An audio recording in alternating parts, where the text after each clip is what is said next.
New Year's Day toasts in Peking and Washington celebrate the formal opening of diplomatic relations.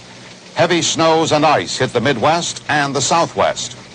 From ABC, this is World News Tonight with Peter Jennings in London, Max Robinson, who is on vacation, Barbara Walters, special reports. Tonight, a comment by Howard K. Smith.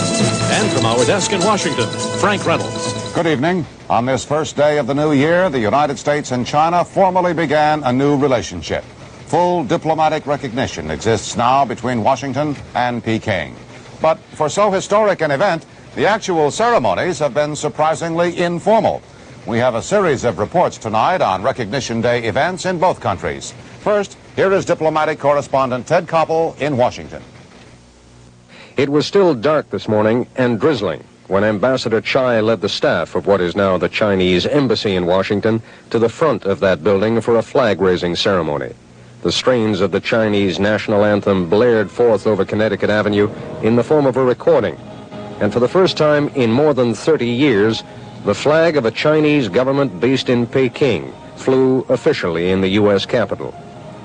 It was all rather low-key, a mood which carried into a mid-afternoon reception in a Washington hotel. There, Ambassador Chai posed patiently for commemorative photographs and answered questions about the new Washington-Peking relationship. There are still great ideological differences between our two countries, though, aren't there? 我们两国之间思想意识上还是有很大的分歧的，是不是？是啊，尽管在思想意识上、在社会制度上不相同，但是不影响我们之间的友好关系的发展。Although we have a different social system and a different ideology, but it won't impede the mutual understanding and the mutual study, learning from each other in many other fields. The high point of the day, and even that is rather low-key, is a reception here at the Chinese embassy. It is to begin shortly.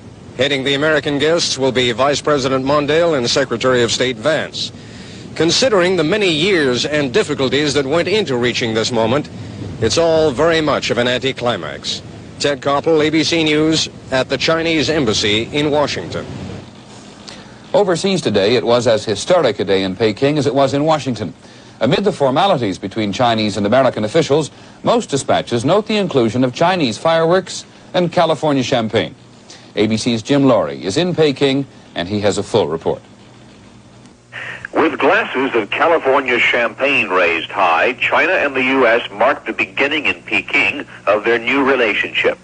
China's Vice Premier Deng Xiaoping and U.S. Mission Chief Leonard Woodcock were the principal celebrants. Each told the other the move to normalize was long overdue.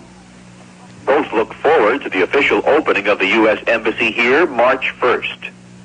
Vice Premier Deng was one of the key movers behind the new ties, reasoning that strong relations with the U.S. would help give China the know-how to put its modernization plans into high gear. Diplomatic change is not all that Deng has permitted. There's social change as well. New Year's provided an example of that. Banned for 13 years, Peking has authorized Western dancing again.